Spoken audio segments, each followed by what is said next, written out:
Amen, amen, amen. Praise the Lord. Glad to be in the service one more time. We're grateful to God for all of you here and for all those who will be watching online. We welcome you. We greet you in the name that is above every other name, the name of Jesus the Christ. It is another beautiful day outside. Maybe you had to, dig into the closet and grab that coat again that you thought you were going to put away for a little while. This is Iowa, as I've learned, and you can't put nothing away. Today, before I pray, also, as we pray, in our 40 days of prayer, I believe we are in day 8, and we pray our prayer of adoration and thanksgiving to God, which we pray every day. And also, specifically on today, the 8th day, that we would grow in Christ and obey the word of God as a disciple. The scripture reference for that one is John 8:31 and 32, and it says, Jesus said to the people who believed in him, "You are truly my disciples if you remain faithful to my teachings, and you will know the truth, and the truth will set you free." Amen, amen, indeed. Let's pray. God, we thank you for your word. We thank you for your truth. We do adore you. We do worship you. We do praise you. We do honor you as sovereign, but also the God that knows us best, that loves us the most, and it is as close as our next breath. Lord, have your way today. Do what you will. If we haven't already, we invite you here into this place and into our hearts. This is your service. This is your hour. We are your people. May you be glorified. In Jesus' name, amen. We'll now have our call to worship, followed by our first hymn of the morning.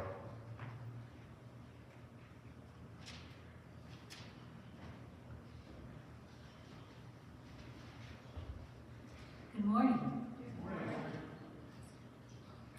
We gather together this morning with grateful hearts, focused minds, and uplifted spirits to worship our mighty God. We give him all honor, glory, and praise, saying, bread of heaven, feed me till I want no more. Hallelujah.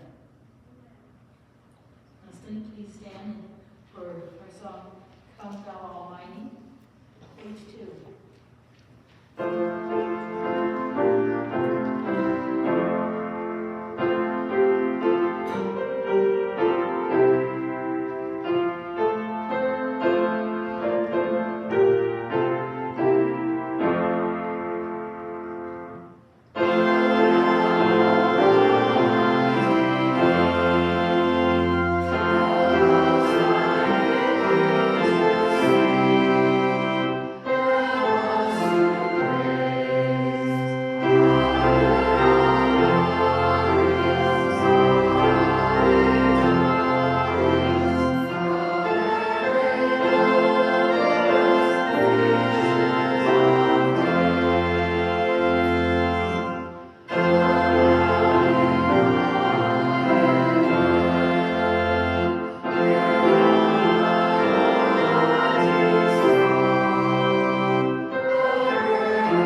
As we prepare for our offertory, we're reminded that you are free to give in the basket at the opening of the sanctuary.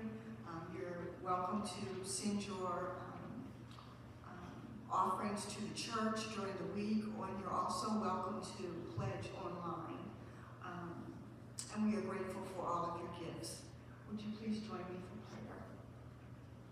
I offer this prayer as an excerpt from our African American Heritage Hymnal. Almighty God, you have put your divine stamp upon us, endowed us with honor, and created us in your likeness. As your word says, we are fearfully and wonderfully made. On this day, we pause to give thanks for your gifts to us. We desire to be good stewards, faithful stewards of all that you have made, the world and all that dwells therein. We are reminded in the gospel that from the poverty of the cross, we have gained the richness of life. As you have so freely given to us and lovingly made us what we are, we now freely give back to you the substance of our lives, our time, our talents, and our treasures. We ask, O God, that you breathe on these gifts and multiply them for your kingdom work. It is in Christ's name that we pray. Amen. Please stand as you are able for the singing of the doxology.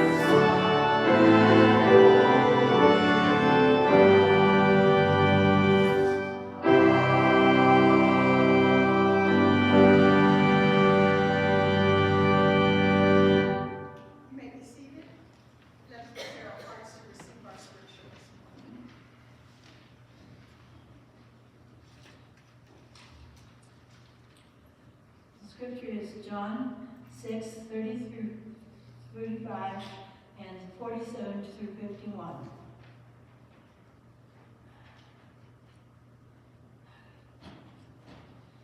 And I'm reading from the easy-to-read version. So the people asked, "What miraculous signs will you do for us? We can see you do If we can see you do a miracle, then we will believe you. What will you do? Our ancestors were given manna to eat in the desert, as the scripture says, to eat in the desert. As the scripture says, he gave them bread from heaven to eat." Jesus said, "I can assure you that Moses was not the one who gave your people bread from heaven, but my Father gives you the true bread from heaven. God's bread is the one who comes down from heaven and gives life to the world." People said, "Sir, from now on give us bread like that." Then Jesus said, "I am the bread that gives life. No one who comes to me will ever be hungry. No one who believes in me will ever be thirsty. I can assure you that anyone who believes has eternal life. I am the bread and give life.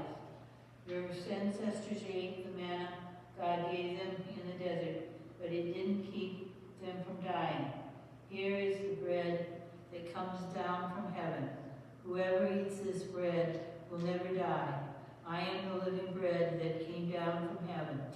Whoever eats this bread will live forever. This bread is my body. I will give my body so that the people in the world can have life."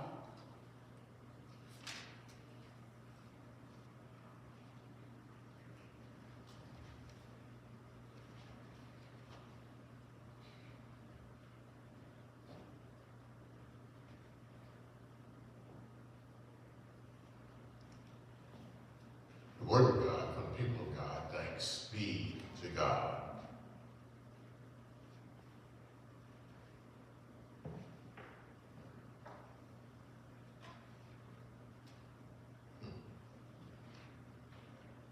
The old saints used to say, when I think of the goodness of Jesus and all he's done for me, my soul cries out, hallelujah, hallelujah. You may be burdened down or weighed down or thinking about something, but I encourage you to think back over your life, over the times that he has brought you through, over the times that he has delivered you, over the times that he has opened doors that you didn't know could be opened, over the times that he has closed doors that you needed closed. If you think just a minute, I think you'll find something to say hallelujah for. Let's pray. God, indeed, you are our all in all. You are Master, Lord, and Savior. You are Sovereign, King of Kings and Lord of Lords. You are the lily of the valley, the rose of Sharon, the bright and morning star. And in you, Lord, we have life, and it more abundantly. As one preacher said, to the full till it overflows. Lord, give us eyes to see, ears to hear, hearts to receive all that you have for us, all that you want us to know and to be and to do in this season. Lord, let us stand on the foundation of your word and the surety of your promises. Like you'll never leave us nor forsake us. Like you are our Jehovah Jireh, the Lord our provider. That you are our shield and buckler, our offense and defense. That all things work together for the good of them that love the Lord and are the called according to his purpose. That no weapon formed against us shall prosper. That we are more than conquerors through him who loved us. That when we are at our wits' end, we hold on to your command in Proverbs. Trust in you with all of our hearts. Lean not to our own understanding. In all our ways acknowledge you, and you shall direct our paths. We thank you, Lord, that we have an abundance of prayers that we can pray to you in addition to the ones that you stir our hearts to pray specifically. We thank you that we are a praying church and we are a praying people as people of God in the church gathered and scattered. Lord, as we pray through these 40 days, God, would you reveal some things and show us some things and help us to know you all the better. Give us hearts of compassion for one another. Let us have a mind to be good stewards of this world and all that you've entrusted us with individually and collectively. Lord, give us a heart to pray for all the churches around the world that gather, whether it's yesterday or today or whatever day it is that they gather in your name. But fill those places with your presence. Let your word go forth with power and authority. Anoint those men and women that you've called to preach the gospel. Strengthen them, protect them, lead and guide them, order their steps, bless their families with all that they need. Pray for every congregant, every volunteer, every lay leader, that they too would shine your light among men, that they too would be disciples, stirring people, moving them to you, where they can say, yes. Lord, we thank you for just all that you've given us over the years. You didn't have to let us see this day, but you did. We thank you for this church, for how you've been with us going on 165 years. And we believe by faith that you're not done yet, that you have more in store for this house, your house. Lord, we pray for our nation, because we live in it. We don't stick our heads in the sand and ignore what's going on. We pray, our most powerful weapon. We pray for our nation's leaders to have courage and compassion and to speak the truth and to be moved to do what's right. We pray for the people, Lord, that they would stand up for justice and peace and your word. Lord, we pray for all those who are sick and shut in among us, for their healing and restoration. We remember those, Lord, who are grieving, they might be comforted in you. Lord, let your light shine through each of us wherever we go. Use each of us to be a blessing, to bring glory to your name. In Christ's name we pray and give thanks. We said together, amen. Please rise as you're able for our next hymn, Break Thou the Bread of Life, found at number 35 in your hymnal and on the organ.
Amen. You may be seated.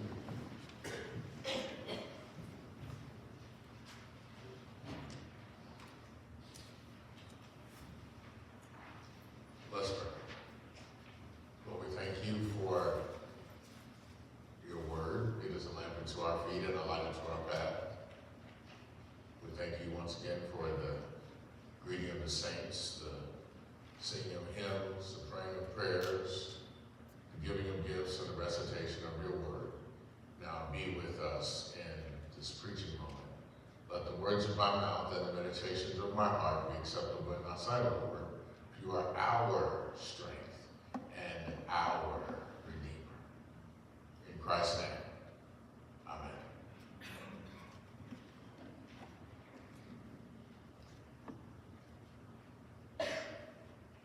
What food could you not live without?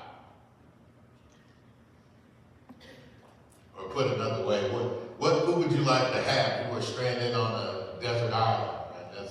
You can only have that one thing, right? It could be ice cream or pizza or burgers or a wonderful green salad or something like that. Today, as we continue in our preparation for the celebration of Jesus' glorious resurrection, in a few weeks, we are going to talk about a food that doesn't just taste good, but it's good for you. And it's the best we could ever get. It represents something vital to us as believers in Christ. As you heard, we are in the Gospel of John. I think my favorite of the Gospels. I think it's probably John, for me, John, Luke, and then Matthew and Mark probably tied, but John for me and then Luke. John was the son of Zebedee and the brother of James.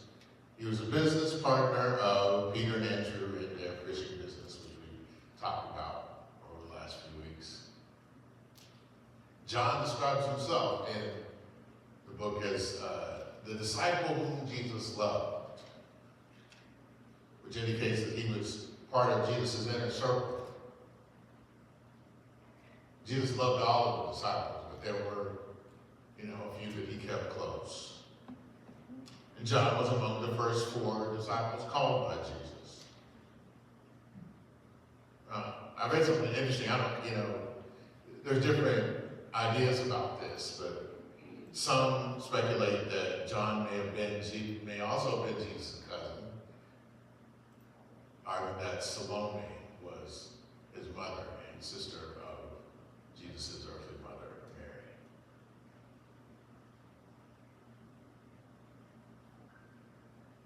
Now, you heard the text that was read, and I encourage you to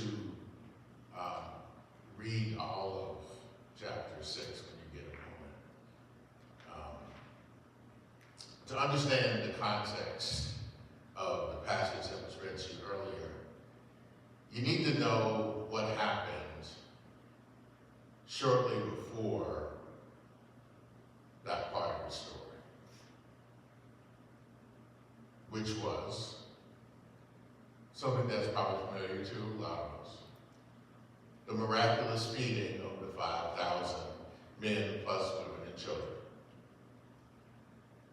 John's gospel places the account of this miracle after Jesus healed the man who at the pool of Bethesda, who had been sick for 38 years. Y'all remember? He was at the pool sitting there. I can't imagine somebody, I know this is not, this is aside. I can't imagine somebody sitting at a place 38 years waiting. But yet, there are probably some of us who have been waiting for 38 years for something. But he's waiting for 38, he's been sick for 38 years at the pool of Bethesda, and the Jewish officials argued with Jesus about violating the Sabbath rules after he told the man, pick up your mat and walk. Do you want to be healed? Yes. Pick up your mat and walk. Jewish officials were upset with Jesus. Jesus, how dare you heal this man? I know he was sick, but you violated the rules of the Sabbath. And how dare you equate yourself with God? We know God, but we don't know about you. At the beginning of chapter 6, Jesus has finished his discourse with the Jewish officials and traveled to an area estimated to be near Bethesda on the northwestern side of the Sea of Galilee. Matthew's account of this described it as a remote place. Crowds of people followed Jesus and the disciples there, quote, because they saw the miraculous signs he performed on the sick. It was also near the time of the Passover. Now, John's account doesn't mention this, but Luke's version states that Jesus taught them being all those gathered, about the kingdom of God. Looking at the crowd that he gathered, Jesus asked Philip, where shall we buy bread for these people to eat? Philip responded that it would take an immense amount of money, many months of wages, maybe even a year of wages to feed all the people. But then here comes Brother Andrew. Johnny on the spot. Andrew, Peter's brother, showed up with a boy who had 5 small barley loaves and 2 fish. Now, you probably know the rest of the story. Jesus organized one of the largest picnics that anybody had ever seen. Where I come from, they call it fish fry. But Jesus told the people to sit down in groups. And he took the food, he took the bread, he took the fish, and he blessed it. He broke it. And distributed the food to everyone present. And the people ate as much as they wanted. Everybody got full. 5,000 men plus women and children, they estimate between 15 and 20,000 people total. Everybody got full that day. It's not like some of the cookouts we get invited to. You get invited to the cookout, you show up, and ain't a whole lot there. But they had more than enough. In fact, the Bible says there were 12 baskets of leftovers. 12 baskets of leftovers after feeding all those people. 12, huh? Interesting. We've heard that number 12 before, right? Many believe that that was a significant number, 12 baskets of leftovers representing the 12 tribes of Israel. With the implication that God doesn't do anything haphazardly. Everything he does we can learn from, or can point to his word and his promises. But just, I'm going to park here just for a second. As I was reading this, I was thinking, that boy didn't have to give up the food he had. He could have kept it, and him and whoever he was with would have been all right. He didn't have to say yes to Andrew. He didn't have to give up his lunch. Maybe his parents made him do it. Or maybe he did do it out of the kindness of his heart. But the thought that came to me was that this was a humble offering with exponential impact. A humble offering with an exponential impact. But I digress. Moving on. The people were amazed at what they witnessed and said, this must be the prophet who has come into the world. This must be the prophet who has come into the world. This reference to the prophet had its origins in the word of Moses in Deuteronomy. You know that word that God gave to the people as they prepared to enter the promised land, when he prophesied that God would send to Israel a future prophet like him, and that Israel must listen to him. Well, we know that Jesus was more than a prophet. And being there in that space, at that time, in that situation, Jesus knew that a movement was afoot to forcibly make him king. And so he left the people and went off by himself. It's like, I'm sorry, y'all. Can't do that right now. I'm out. Later that evening, the disciples sailed from there to Capernaum without Jesus. While they're making their way to Capernaum, they saw someone walking on the water. The waves had started to beat against the boat, and things had started to get a little rough. They saw Jesus walking on the water, and one of the accounts says that they thought he might have been a ghost. They were terrified. Jesus identified himself and got into the boat, and immediately they reached the shore. And when the people who were looking for Jesus at that point, they made their way to Capernaum and caught up with him, he called them out. He called them out on the real reason that they sought him. Not because they believed he was the Messiah, but because he had miraculously given them something to eat. In verse 27, Jesus admonished them when he said, "Don't be so concerned about perishable things like food. Spend your energy seeking the eternal life that the Son of Man can give you. For God the Father has given me the seal of his approval." Now the onlookers who were there and those listening thought Jesus might have been referring to some formula or list of tasks that would enable them to do what Jesus did. But Jesus declared that this is the only work of God. This is the only work, rather, that God wants from you. Believe in the one he has sent. They then asked for a sign that would prove his identity. With that, they would believe in him. They further said that Moses was the one who gave them manna in the desert. For them, Moses was up here. Everybody else was lesser. Abraham and Moses and everybody else. This is an indication of their misconception of who it was that actually provided the manna in the first place. God himself provided the manna, as Jesus pointed out, not Moses. Stop worshiping Moses as if he were your God. That's the implication.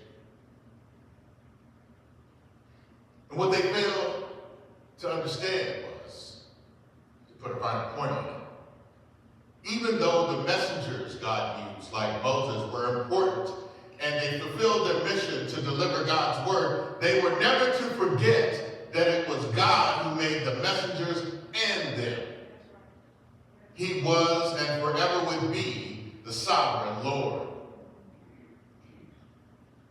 And it was shortly thereafter that Jesus made the pivotal statement about his identity that we're zeroing in on today. I am the bread of life. I am the bread of life. I am the bread of life. What did Jesus mean by this? Well, I'm glad you asked. And the point of all this, the statement, I think, I am the bread of life, is what I want you to take over. Jesus is our main source, the source of our salvation.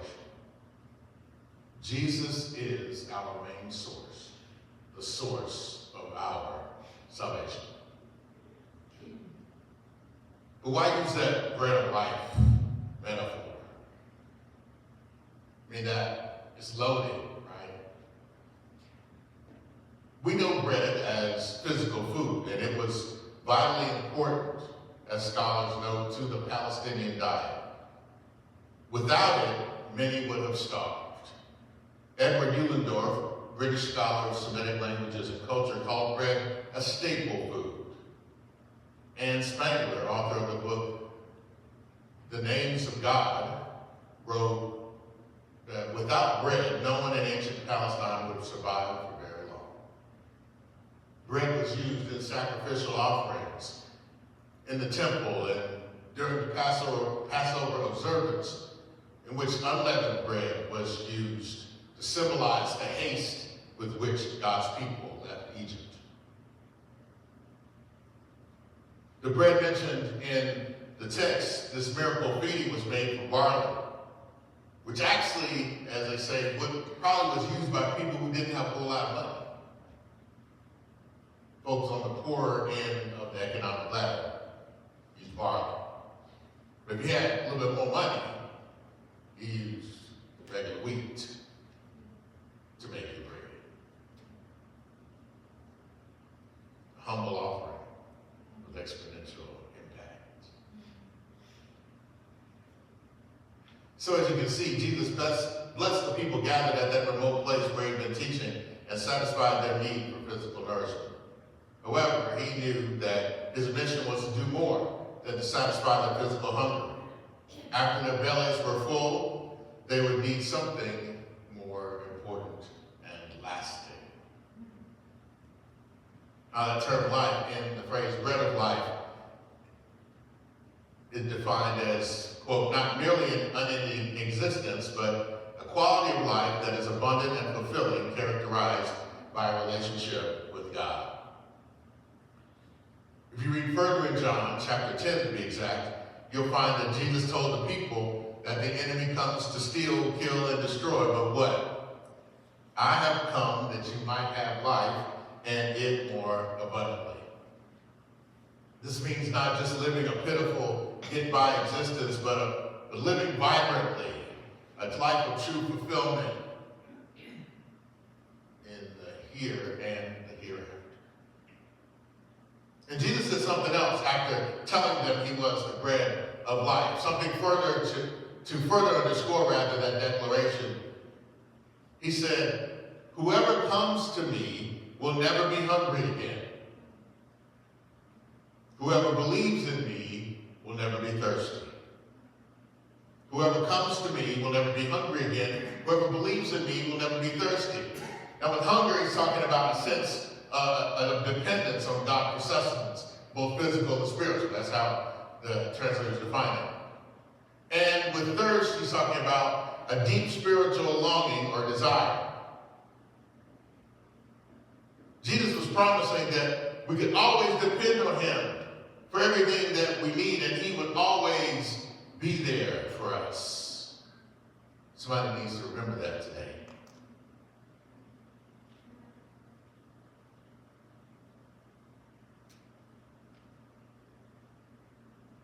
And although to us, 2 millennia removed from these events, Jesus' statement, I am the bread of life, is cause for celebration.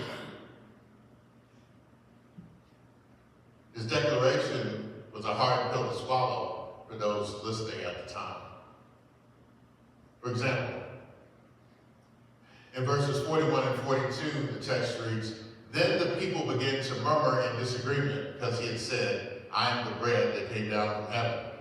They said, isn't this Jesus, the son of Joseph? We know his father and his mother. We know his people. How can he say he came down from heaven? Was he born in Bethlehem and raised in old raggedy Nazareth?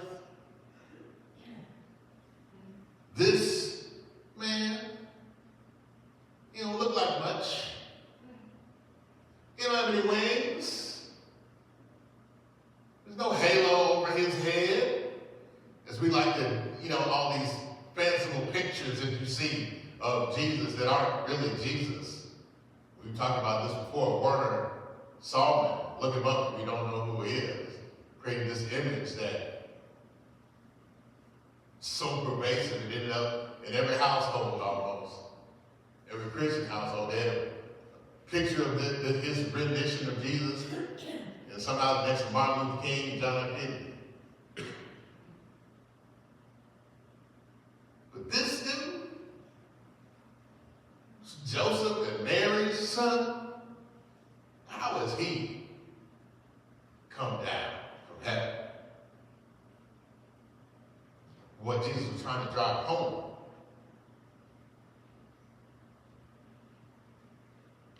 was that, believe me when I tell you who I am. I will not lie. My word is true. Now, there may be some who are still on the fence about Jesus. Who may be trying to weigh like, well, sounds good, but do I really want to commit? Do I really want to follow the man of reality? My question, though, what else is it going to take for you to believe in the one who was sent? What else is it going to take for you to be convinced that Jesus is the bread of life? Jesus said, whoever eats this bread will never hunger or never thirst. In other words, he who hears, receives, and commits to follow his word will receive that abundant life that Jesus talked about, as I alluded to just a few minutes ago, here and in the hereafter. And I repeat it because, you need to hear stuff more than one time to get it.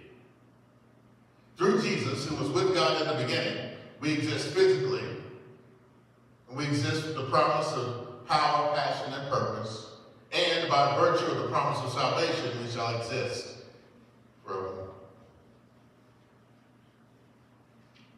Listen, if we're going to make it in this world, we got to believe. John 20:31, the articulation of the purpose of the gospel drives us home when it says, but these are written that you may believe that Jesus is the Messiah, the Son of God, and that by believing you may have life in his name. And John 6 wasn't the first time Jesus had discussed these issues in the general sense. I call your attention to Jesus' conversation with the Pharisee Nicodemus, and he was a Pharisee. We talk about Nicodemus, going to Jesus at night, but he was a Pharisee going to Jesus at night, asking Jesus, how can a man be born again? And Jesus shared with him, for God so loved the world that he gave his only Son, that whoever believes in him should not perish, but have eternal life. Whenever we're struggling, whenever we're dealing with difficult situations, wondering how we will make it through, we need to hang on to his words, to remember what he said. Luke and Paul wrote about this as well, encouraging the saints of old to remember that their salvation was found in Jesus. In Acts, it says there is salvation in no one else, for there is no other name under heaven given among mortals by which we must be saved. In Romans, for I am not ashamed of the gospel. It is the power of God for salvation to everyone who believes, first to the Jew and then to the Greek or Gentile. And later in Romans 10, for everyone who calls on the name of the Lord shall be saved.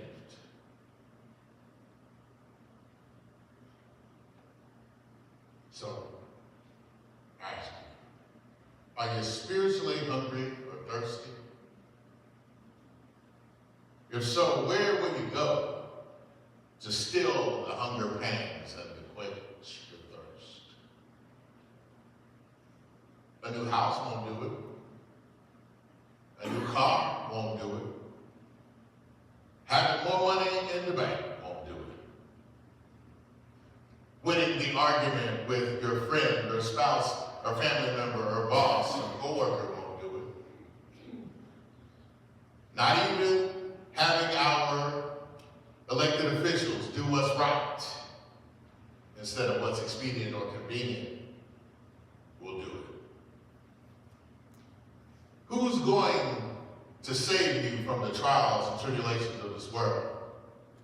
Not your family, not your friends. The only one who can save us, who can satisfy those longings and save our souls is Jesus the Christ, Mary's baby, Joseph's earthly son, the Word that was there in the beginning, the resurrection and the life. Jesus is the bread of life. He's our main source, the source of our salvation, the one who fulfills all of our physical needs, and more importantly,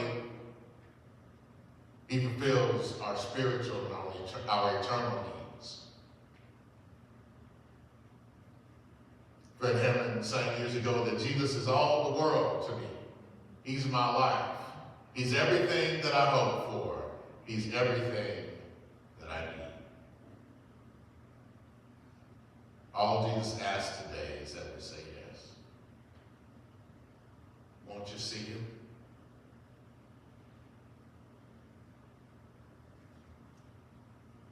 Let us pray. Lord, we thank you. Thank you for worship. Thank you for your presence. Thank you for your peace. Thank you for all your many gifts. Hide your word in our heart. Help us to grow from it. In Christ's name, amen. Please rise as you're able for our sending hymn, Blessed Assurance, Jesus is mine. If you need the words, they're at number 619 in the hymnal and on the overhead. After which we'll have our closing remarks, post-salute and benediction.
you to join with them after worship. I believe it's next Sunday for a cake and punch to celebrate the big 6-0. 60 years of wedded bliss. So please stick around if you can. I believe the actual date of the anniversary is the 21st, but we want to bless God for keeping them together all these many years. If you've ever been married for any amount of time, you know that's a blessing right there. To God to keep you together. No gifts, please, they say, but just come and have some cake and punch. As I mentioned at the outset, we are continuing in our 40 days of prayer. If you didn't get your prayer guide, there are a few more copies out there on the table as you come in. And again, it will end on Maundy Thursday, and we will have a Maundy Thursday service that evening at 7 p.m. Helpers are needed this afternoon to help with spreading wood chips on the playground. If you're able or can help provide a rake or shovel or wheelbarrow, it's greatly appreciated. The monthly Wednesday evening meal is this Wednesday, 5:30 to 6 p.m. John and Lori will be the chefs, and I know it's going to be good, so don't eat that day. Come on out and get you something good on that night. 5:30, so it's starting. Show up here at 6:30 and talk about I'm ready to eat, because you'll be hurt, because there won't be nothing left. 5:30. Please sign up if you plan to attend. Senior lunch, Tuesday, March 25th. There's a sign up at the Welcome Center for that. Please sign up, because if we don't have anybody sign up, we won't have it. But if you're interested, please put your name down. Also, we are in need of volunteers for our Road to Resurrection event. We've been doing this for the past few years. It's a great event where we involve the kids from Canyon Corner and our community, and it's an opportunity to tell the story of Jesus and to bless our kids with the gospel. There's a sign-up sheet for that as well at the Welcome Center. Last but certainly not least, in the vein of prayer, that we are praying people, please keep those people and concerns, your prayers on the praises and prayers list, or bulletin. There are many who are dealing with different and difficult challenges and health trials and different things. So please keep them in your prayers as you go forward. We'll now have our postlude and benediction.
Let's stand.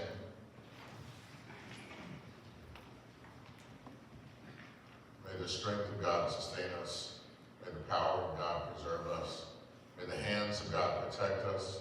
May the way of God direct us. And may the love of God go with us this day and forevermore. We all sing together.